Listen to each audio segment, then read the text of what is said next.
बघा 0.88 घनमीटर लोखंडापासून प्रत्येकी 7 मीटर लांबीचा आणि 2 सेंटीमीटर व्यासाची एकूण किती लोखंडी दांडे तयार करता येतील? प्रश्नामध्ये 0.88 घनमीटर एवढ्या मलब्याचं एक लोखंड आहे आणि त्यापासून 7 मीटर लांब आणि 2 सेंटीमीटर व्यास असलेले लोखंडी दांडे तयार करायचे. लोखंडी दांडा म्हणजे अशा पद्धतीचा हा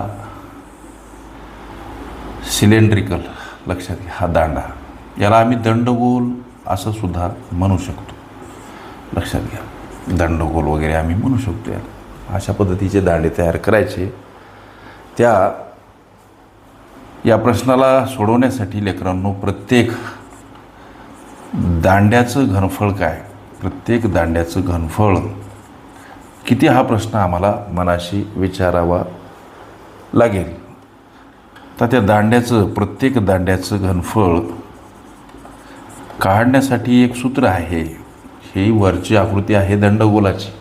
हा जो दांडा आहे दंडगोलाकृती असणार आणि दंडगोलाचं घनफळ हे πr² या पद्धतीनं आम्ही नेहमी काढतो. पायची किंमत तर 22/7 असते.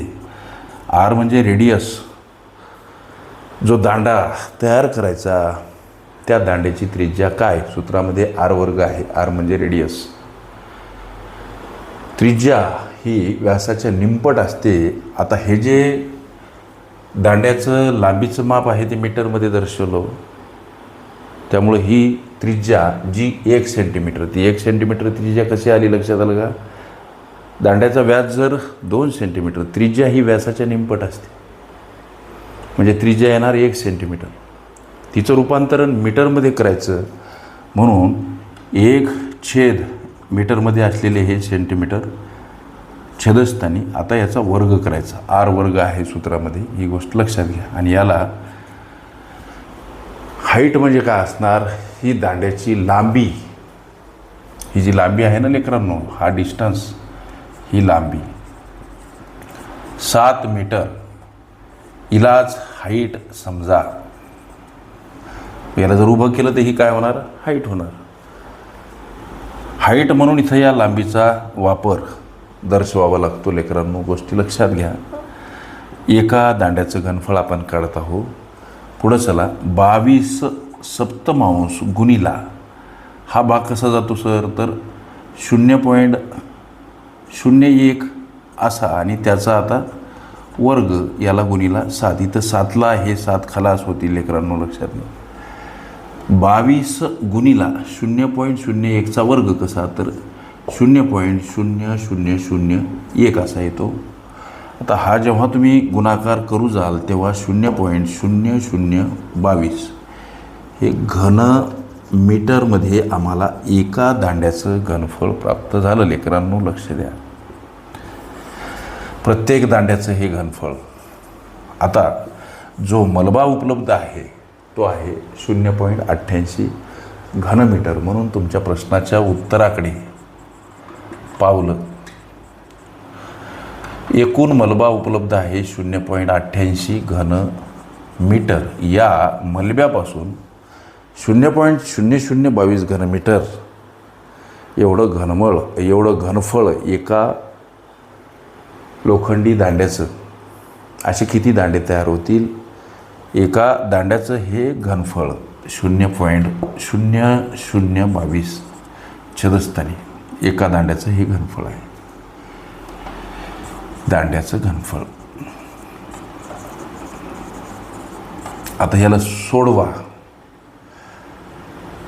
अंशस्थानी असलेलं दशांश चिन्ह घालवायचं, छेदस्थानी 0 घ्या. छेदस्थानी असलेलं दशांश चिन्ह घालवायचं, अंशस्थानी 0 घ्या. मात्र किती घ्या, तर दशांश चिन्हानंतर जेवढी स्थळं तेवढी एकावर 0 असलेली संख्या. इथं बघा, आता 88 सोबत गुणिला किती, तर छेदस्थानी दशांश चिन्हानंतर 4 स्थळं आहेत म्हणून एकावर 4 0 असलेली संख्या गुणिला घेतली. लक्षात घ्या. आता आम्हाला हे छेदस्थानी असलेलं दशांश चिन्ह घालवायचं. अंशस्थानी दशांश चिन्हानंतर 2 स्थळं आहेत म्हणून एकावर 2 शून्य असलेली संख्या गुणीला घ्या. ह्या काही गोष्टी. अंशस्थानी असलेलं दशांश चिन्ह घालवायचं, छेदस्थानी शून्य घ्या.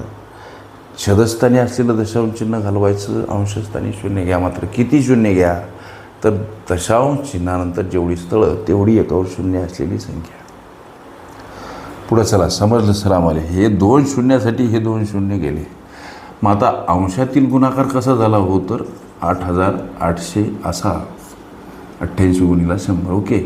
छेदस्थानी 22 उरतात म्हणजे 22 चूक 88 त्यावर हे 2 शून्य द्यावे लागतात म्हणजे 4 आणि त्याच्यावर 2 शून्य 400. लक्ष द्या लेकरांना. हे 2 शून्य या 4वर 400 लोखंडी दांडे. हे तुमच्या पोरांनो प्रश्नाचं उत्तर. किती लोखंडी दांडे तयार करता येतील? 400 लोखंडी दांडे हे विचारल्या प्रश्नाचं उत्तर. ओके. दंडगोल ही माझी प्लेलिस्ट अवश्य बघा.